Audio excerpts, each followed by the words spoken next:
योगी जी ये तो कमाल हो गया, इतना गेहूं तो किसी के भी खेत में नहीं निकला है। भाई मैं अपने हार्वेस्टर कंबाइन से सब लोगों की गेहूं की कटाई कर रहा हूं, लेकिन योगी जी जितना गेहूं आपके इस खेत में निकल रहा है इतना तो किसी के भी खेत में नहीं निकला है। राहुल की ट्रॉली बिल्कुल गेहूं से फुल हो गई। अरे मोदी जी गेहूं ज्यादा निकल रहा है तो क्या हुआ, हमने मेहनत भी तो बहुत की है अपनी फसल पर। और एक बात बता देता हूँ, फसल को सही तरीके से काटो। आप बीच बीच में मेरी गेहूं की फसल को छोड़ दे रहे हो।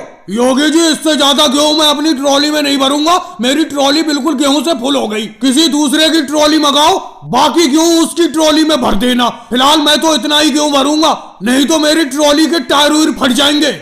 अरे राहुल तुम्हारा यही चिंती रोना रहता है, जब देखो यही करते रहते हो। पिछली बार धान की फसल में भी तुमने यही नाटक किया था, जबकि ओवैसी जी अपने ट्रैक्टर की ट्रॉली में कम से कम 20 बीघा का अनाज भर लेते हैं, तुम 10 बीघा के अनाज में ही लफड़ा करने लगते हो। अरे योगी जी इसमें मेरी क्या गलती है, आपके 10 बीघा खेत में इतना अनाज निकला है जितना लोगों के 20 बीघा खेत में निकलता है, इसमें मेरी क्या गलती है। आपके खेत में पैदावार अनाज की बहुत हुई है। चलो योगी जी का खेत की तो कटाई हो गई, अखिलेश तुम बताओ तुम्हारे कौन से वाले खेत पर कटाई करने चले। मोदी जी मैं इस कंबाइन के सामने से बिल्कुल नहीं हटूंगा जब तक आप पहले मेरे गेहूं के खेत की फसल नहीं काटोगे। मैंने आपसे 2 दिन पहले से कह रखा है। अरे लालू जी आपने 2 दिन पहले से कह रखा है तो मैंने भी तो 3 दिन पहले से मोदी जी से अपने गेहूं की फसल काटने के लिए कह रखा है। मोदी जी मैं इस कंबाइन के ऊपर चढ़ गया, आप सीधे इस कंबाइन को लेकर मेरे खेत पर चलो। कंबाइन के ऊपर तो अखिलेश मैं भी चढ़ा हुआ हूँ, मैंने भी मोदी जी से 4 दिन पहले अपने गेहूं की खेत की कटाई करने के लिए कह रखा है। मोदी जी इस कंबाइन को मेरे खेत में ले चलो।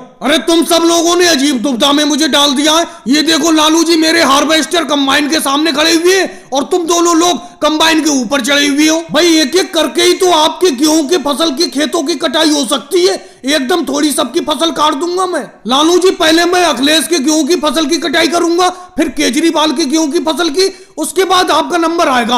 आप हार्वेस्टर के सामने से हटो। भाई लोगों वीडियो को लाइक करो, चैनल को सब्सक्राइब करो।